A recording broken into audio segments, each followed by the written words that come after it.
नमस्कार, मैं माउली हिंदी समाचार में आपका स्वागत है और मैं हूं शेख इस्माइल। बेला मंडल केंद्र स्थित कोमराम भीम कॉम्प्लेक्स में रामजी गोंड का 167वां जन्मदिन भव्य रूप से मनाया गया। इस कार्यक्रम में मंडल के 9 जनजातियों के आदिवासियों ने भाग लिया और उनके चित्र पर पुष्पांजलि अर्पित की। इस अवसर पर चांदपली राय केंद्र कोरंगे सोनेराव ने बात की। कहा गया कि ब्रिटिश सरकार और सेना को खतरा होने के कारण ब्रिटिश सरकार ने लाखों की सेना के साथ रामजी गोंड को पकड़ लिया और 9 अप्रैल को निर्मल नदी के किनारे एक पेड़ पर रामजी गोंड समेत 1000 लोगों को फांसी दे दी गई।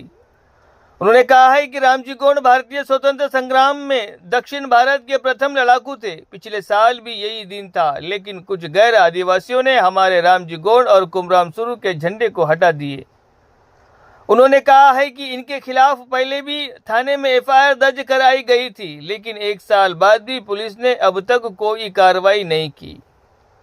अगर उन्होंने चेतावनी दी कि यदि जल्द से जल्द इस मामले का निरास्तरण नहीं हुआ तो दोबारा आंदोलन शुरू किया जाएगा। इस कार्यक्रम में कोडापा भीमराव, प्रमुख शासन सचिव अड़ाशंकर, आदिवासी कल्याण परिषद जिला अध्यक्ष श्रीराम नंदकुमार, आदिवासी कल्याण परिषद मंडल अध्यक्ष, महासचिव कोरंगे जंगशाव, कोलाम संगम के अध्यक्ष कोडापा के नेता संतोष, रामू, गुलाब, प्रमोद, सेकू, दिवाकर आदि ने भाग लिया।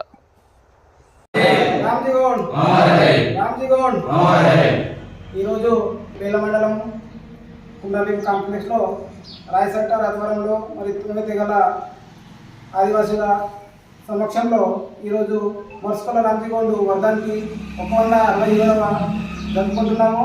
మరి రామజీ గోండ్ యొక్క పోరాటాన్ని గురించి ఈరోజు మేము స్మరిస్తూ మరి అతని యొక్క చేసినటువంటి మా యొక్క ఆదివాసీలను కానీ భారతదేశంలో ఒక భారతదేశం కోసం అతను యొక్క ప్రాణాన్ని కోల్పోయి మరి ఈరోజు చూస్తే రామజీ గోండ్ 167వ దినపు జరుపుకుంటున్నాము। మరి ఈరోజు దుఃఖం కూడా ఉంది, ఎందుకంటే ఆ రోజు అతనితోటి 1000 మందికి ఒక మర్రి చెట్టుకు ఊరి వేసుకుని చంపడం అంటే మామూలు విషయం కాదు। ఈరోజు మాకు చాలా బాధగా ఉంది, కానీ అతని యొక్క స్ఫూర్తితో మేము ఇంకా పోరాటాలు కూడా మేము కొనసాగిస్తున్నాం। మరి మా యొక్క ఉద్యమము మాకు అన్యాన్ని జరిగితే మేము రామజీ గోండ్ లాగా పోరాటానికి సిద్ధంగా ఉంటామని మేము ఈరోజు 9 తెగల బేల మండలం నుంచి మేము తెలియజేస్తున్నాం। జై రామజీ గోండ్। ఈరోజు రామజీ గోండ్ వర్ధంతి సందర్భంగా మా యొక్క బేల మండల కేంద్రంలో గత సంవత్సరంలో రామజీ గోండ్ జెండాలు పెట్టడం జరిగింది కుమరం భీం బురాన్పూర్లోని శివరాంలో।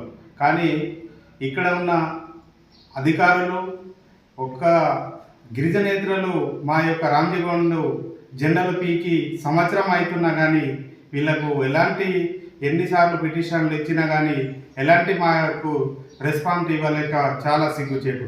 ఈరోజు ఒకవైపు మేము వర్ధంతి జరుపుకోవాల్సిన ఈరోజు సందర్భం, కానీ ఒక దురదృష్టకరంగా మాకు బాధాకరంగా ఉంది। ఎందుకంటే ఈ వర్ధంతి రోజే మా యొక్క గిరిజనేతరులు జెండాలు పీకి వాళ్ళపై కేసులు నమోదు, ఇప్పటిదాకా ఎఫ్ఐఆర్ అయినా కానీ ఎవరి మీద చర్యలు తీసుకుపోవడం, ఇక్కడ ఉన్న డిఎస్పీ కానీ మళ్ళీ ఎస్ఐ కానీ మన ఈ ఎస్పీలకు కూడా ఎన్నోసార్లు విన్నవించినా కానీ ఎలాంటి రెస్పాన్స్ ఇవ్వకపోవడం చాలా సిగ్గుచేటు అనిపిస్తుంది। యావత్ ఈరోజు రామజీ గోండ్ అంటేనే భారతదేశంలో మొట్టమొదటిసారిగా ఆదివాసుల్లో ఆయన ఎన్నో ఉద్యమాలు చేపట్టిన ఇవాళకి వాళ్ళకి గుర్తింపు లేకపోవడం చాలా దురదృష్టకరం। మరియు ఈ ప్రభుత్వాలు ఇప్పటికే ఎన్నోసార్లు విన్నవించినా కానీ మా యొక్క వీర త్యాగాలకు గుర్తించకపోవడం చాలా బాధాకరమైన విషయం అని మేము బేల మండలం నుంచి విజ్ఞాపిస్తున్నాము।